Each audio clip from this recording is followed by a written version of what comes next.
Trev's Hockey Show. I'm the Trev. It's too sweet. Anyway, with the 24-25 season wrapping up, this is about that time of year where I start to revisit some of my earlier predictions, like beginning of the season predictions, and kind of reflect on where I missed the mark or where I was completely out to lunch or where I actually got it accurate. Long and short, I'm going over my division predictions that I made at the beginning of the year, and yeah, I think just by looking at this compared to how I predicted this particular division to go, the Atlantic division, I was wrong on a few different areas, but we'll talk about all that as we get into it. But either way, this should be fun. Heads up, there's going to be a lot of content coming in the next little bit. So either way, let's talk about it. Alright, so if you want to check out the video where I predicted the Atlantic division, follow the visual or the link should be there. Then you can get my full rundown, my full explanation as to what I picked and where I picked it. But if you don't want to check it out, just follow the next couple of seconds, because my predictions went a little bit like this, starting from 8 to 1.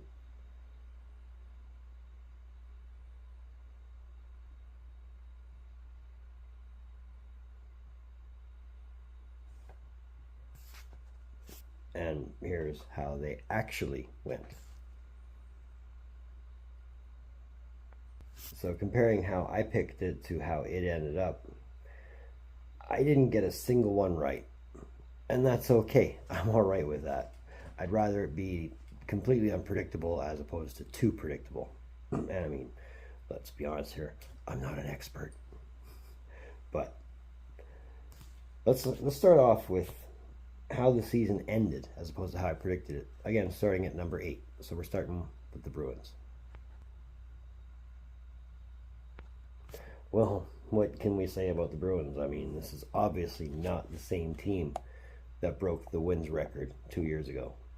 I mean, whether that's just a case of pieces going missing or pieces aging out or pieces being traded off mid-season, who knows?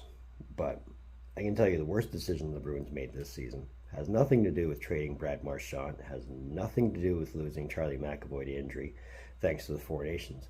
It has a lot to do with when they fired Jim Montgomery.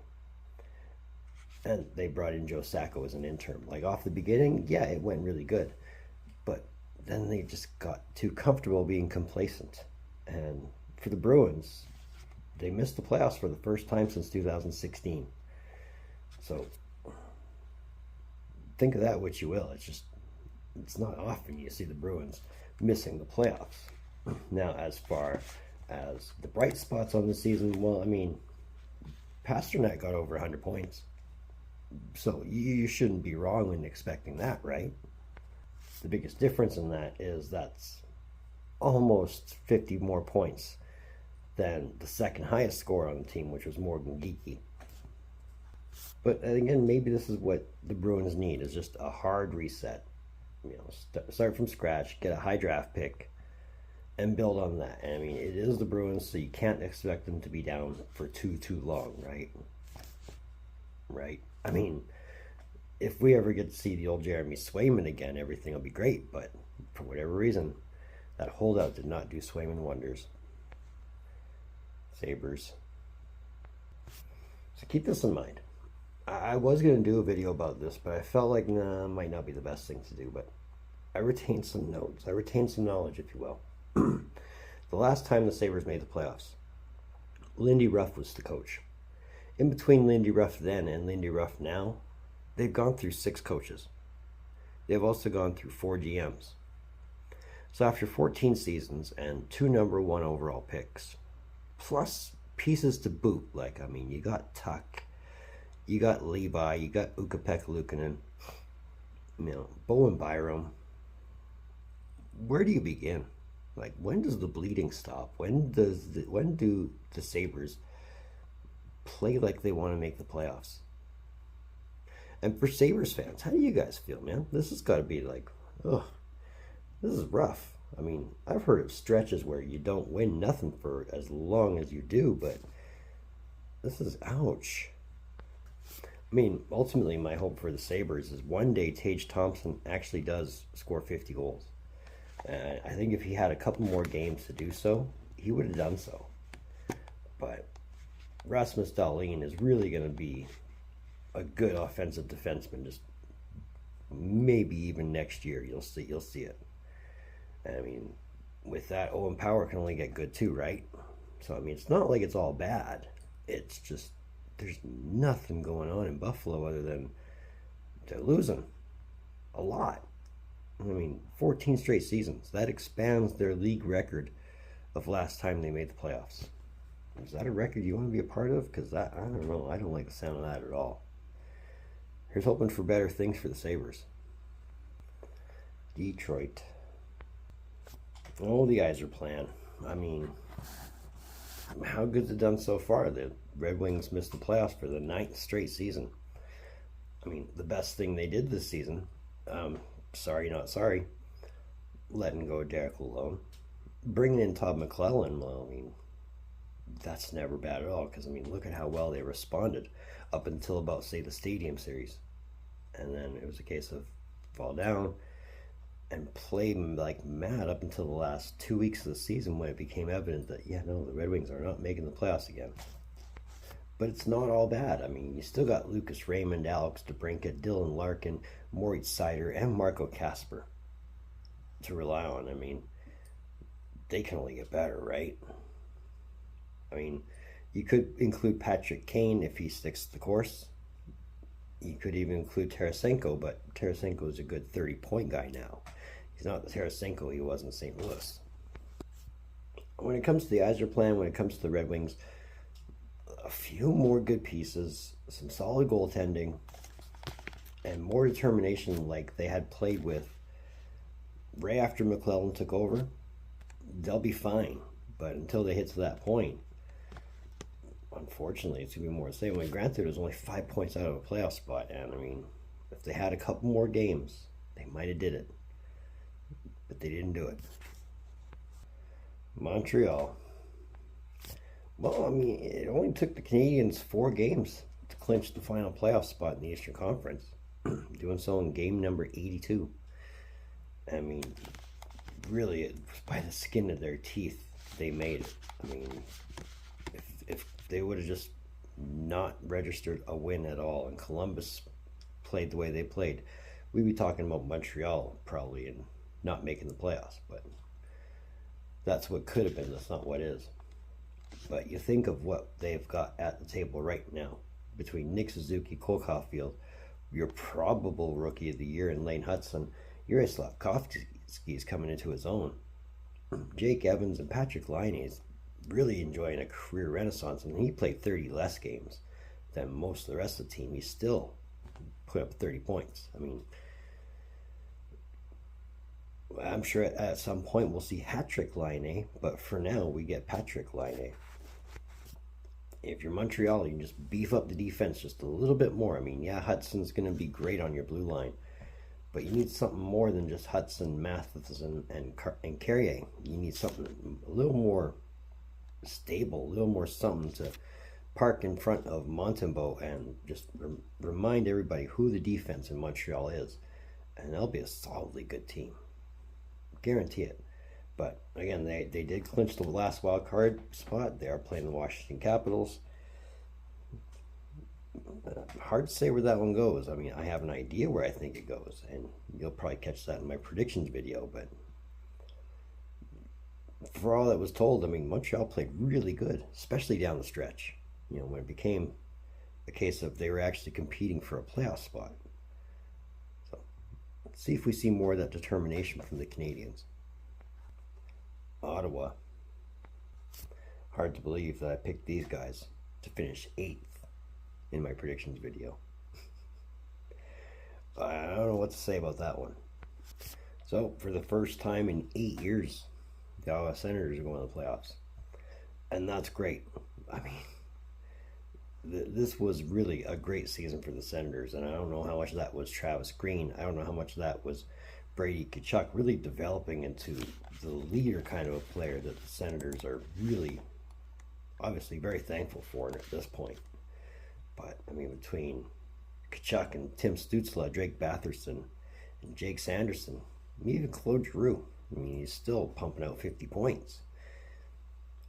Ottawa did really, really good for all things considered. And I even remember, taking into account, well, Linus Ullmark, he's not playing in Boston anymore. No, he's not. He's playing in Ottawa, and he did really good. That's the sad part. I thought Ullmark was going to be the heel in this team, and you exploit that, you exploit the Senators, but no, he proved me wrong. Egg on my face, right? I mean, the defense looks good. Again, between Sanderson and Shabbat, they really got a solid 1-2 punch on defense there. And again, with Ullmark, depending on what version of Ullmark shows up in the playoffs, it could be a good run for the Senators, but we'll cross that bridge when we get there, right? I mean, Battle of Ontario, that's going to be epic. Defending Cup champs. So I'm just going to set the stage early. 11 points separating 1 from 4 in the Atlantic Division. That's how competitive this division was. And Florida finished number 3. They could have just as easily finished number 4 if they'd only lost, well, if they only let Ottawa win 2 more games. Then it could have been a different story, but I don't know if it's just a case of the injuries are catching up, because they've been playing some pretty deep hockey for the last couple seasons, not counting how many players they gave up to the Four Nations. And I mean, really, Matthew Tkachuk hasn't really recovered properly since. So one would hope come playoff time he's actually good to go for a change. But I mean, outside Tkachuk, I mean, you still had Reinhart being Reinhart and Barkov being Barkov. Verhaeghe, he's only going to get better with time. And I mean, thanks to additions like Brad Marchand to go with your Sam Bennett. I mean, hard relationship to figure would actually work, but they're on the same team and they're both going to the playoffs, right? Right. I mean, defense, well, I mean, they don't really have anything much to worry about. With Seth Jones, Aaron Ekblad, Gustav Forsling, and Nico Mikkola, they should be okay, right? I mean, they are feeling the effect of not having a Brandon Montour on the team. Thanks, guys. But, that's something they can obviously improve on, right? Right. And, of course, you got Goalie Bob being Goalie Bob. I mean, what more can you expect out of Bobrovsky? I mean, he's usually good for a lot of things, and, yeah, he'll get you into the playoffs. How far these guys go, we'll see. I mean, Battle of Florida, those are always fun. Tampa Bay. Okay, hear me out. Only reason I picked Tampa to be number 4, I thought Tampa was still going to make the playoffs, right? Only reason I picked Tampa number 4 was because I thought the loss of Stamkos was really going to impact this team. Turns out it didn't. It turns out Gensel is everything they paid for and then some. So all that worrying Tampa, between what they got with Gensel, Point, Kucherov, just to name the first 3, plus Victor Hedman as your captain and John Cooper behind the bench. Come on. This is classic Tampa Bay right here. I mean, defensively, they're okay. Like I said, between Hedman, Radish, and McDonough, I mean, yeah, they're good on defense. And I mean, in between the net, Vasilevsky is always going to be Vasilevsky, right? I don't know why I picked them 4. I mean, they're definitely not on the decline by any stretch of the imagination, especially when, your leading scorer is just a guy lurking in the shadows, and he's right there. Take the Art Ross from everybody. Again, with the Battle of Florida, anything's possible, and I would expect a good series out of that regardless. Toronto. All right, so they kind of did break a bit of a curse, if you want to call it that. Their first division championship since the 2021 season, if that even counts, because that was when, you had the pandemic season. That was when they were in the North Division. Now, if you don't count that, that's their first division championship since the 1990-2000 Northeast Division Championship. 25 years since you had a real division championship. But offensively, I mean, the Leafs are just gifted. And I mean, a lot of that is your core 4. It always will be your core 4. Nylander, Marner, Matthews, and Tavares. But I mean, 2 of them are on expiring contracts, so you got to wonder what's going to happen next year. But I mean, with the emergence of Matthew Nyes, you can never go wrong. And I mean, I was wondering if Berube was the real deal. in Toronto, oh yeah, he worked perfectly with the Maple Leafs. I mean, this was a good year for them to prove a point. And as far as being the division champs, yeah, they proved it. I mean, the goalie tandem of Stolars and Woll, I mean, come on, that worked to perfection. So that's never a bad deal at all. So going into the Battle of Ontario with the Ottawa Senators, this could be an interesting series all the same. I mean, I would expect goals, I would expect bodies hurt. I don't know if I'd expect blood, but I would expect a rough series all the same. So when it comes to my predictions, I'm 0 for 8. I did not pick a single spot in this division. I'm okay with that. The Atlantic Division, as I've said at the beginning, 5 of the last 6 cup contenders or winners have come from this division. So is this foreshadowing? I don't know. I mean, I haven't even drawn out my proper bracket yet. I'm only going round by round so far, so I'll let you know when we get there. Either way, it was a fun division to watch this year, and I hope it stays just as competitive next year. So that's another one of them Trev's hockey shows. I want to thank you for tuning in. Don't think I don't appreciate the gesture, especially if you tuned into this point. If you have tuned into this point, just know that I am very grateful you're still here. I mean, you're helping my watch time, so that's never a bad thing, right? Right. But if you have made it here, if you just want to say, hey, if you're digging what I'm doing, feel free to put up that thumbs up. Trust me, it goes a long way. It really does. So let's take full advantage of that while we can. If you want that, if you haven't hit it yet, that red button that says subscribe all over it, come on, you know you want to. I know you want to. The algorithm knows you want to. So let's do it up. I mean, we're on the way to 500 by the end of the year. So let's make that happen. If you want, that link in my description below, that'll take you to my Facebook page. Feel free to join me there. I mean, I'd love to build an audience. It's completely free, and I'm posting a lot on there, so feel free to jump in on conversation. So moving forward, I've got 3 more of these division prediction things to go. And yeah, it'll only get interesting from here. So in the meantime, and between time, be looking for more videos from Trev. Data.